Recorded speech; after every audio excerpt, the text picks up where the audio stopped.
हे एक नाव नसून हे कोट्यावधी भारतीयांच्या मनातील एक भावना आहे। त्यामुळं जवळजवळ 100पेक्षा जास्त दहशतवाद्यांना यामध्ये आपण ठार करू शकलो।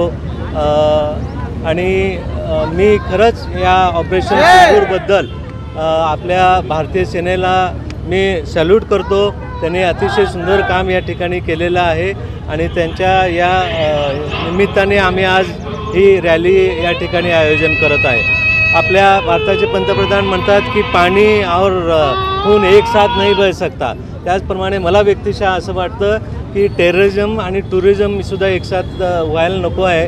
ज्या देशांनी पाकिस्तानला मदत केलेली आहे अशा देशावर आपण खरं बायकॉट करायला पाहिजे। तुर्की आणि अझरबैजान अशासारख्यांना आपले भारतीय तिथं जाऊन कोट्यावधी रुपयांचं त्यांना टुरिझमच्या माध्यमातून पैसा मिळतो आणि तोच पैसा आपल्या विरोधात ते वापरलं जातं। तर त्यांना अशा देशांनासुद्धा बायकॉट करायला पाहिजे असं मला वाटतं। मी पुनश्च आपल्या भारतीय सेनेच्या दलांना म्हणजे कर्नल सोफिया कुरेशी असतील किंवा विंग कमांडंट आपल्या सिंग असतील तर त्यांच्यासोबत सगळं भारतीय सेनांना मी शतशः नमन करतो।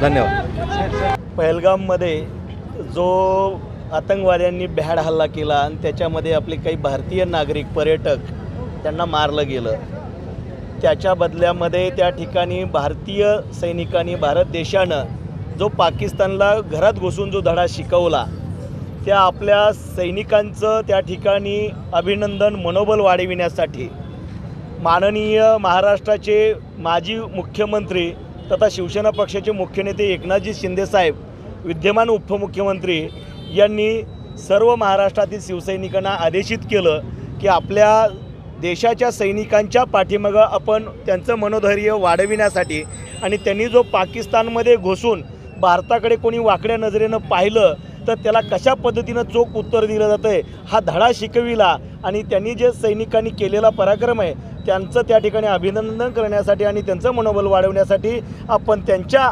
अभिनंदनासाठी प्रत्येक भागातून आणि प्रत्येक जिल्ह्यातून तालुक्यातून तिरंगा रॅलीचं आयोजन करावं या पद्धतीनं नेतृत्वानं आदेशित केलं। आणि सगळे देशप्रेमीय आणि आपल्याबरोबरचे सर्व मिलिटरीमन या सर्वच या ठिकाणी रॅलीमध्ये आणि सर्व माऊली आमच्या महिला संपर्क प्रमुख अनिताताई माळगे असतील, आमच्या सोलापूर शहराचे शहर प्रमुख सचिनजी चव्हाण असतील, युवती सेनेच्या त्या प्रियंका परांडे असतील, स्वामीनाथ हेगडे असतील, कट्टीमणीजी असतील, हे सर्वच आमचे पदाधिकारी सलाउद्दीन शेख असतील, मोमीन शेख असेल, सोहेल शेख असतील, हे सर्व मुसलमान बांधव देखील आज आणि आमचे सर्व पदाधिकारी या रॅलीमध्ये जास्तीच्या संख्येनं आमचे मुसलमान बांधव आहेत।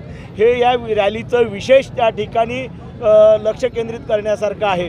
त्याच्यामुळं देशाच्या देशभावनेसाठी कोणी देशाकडे वाकडं बघितलं, आम्ही जातीपातीच्या पलीकडं आमच्याकडं प्राथमिकता काय आहे तर देशाचं हित या भावनेनं आमचे सर्व बांधव हिंदुस्थान भारत देशवासीय या रॅलीमध्ये सहभागी झालेले आहेत। आणि आज आम्ही सैनिकांच्या बरोबरती आणि देशाच्या सैनिकांनी केलेल्या पराक्रमाच्या बरोबरती आहोत।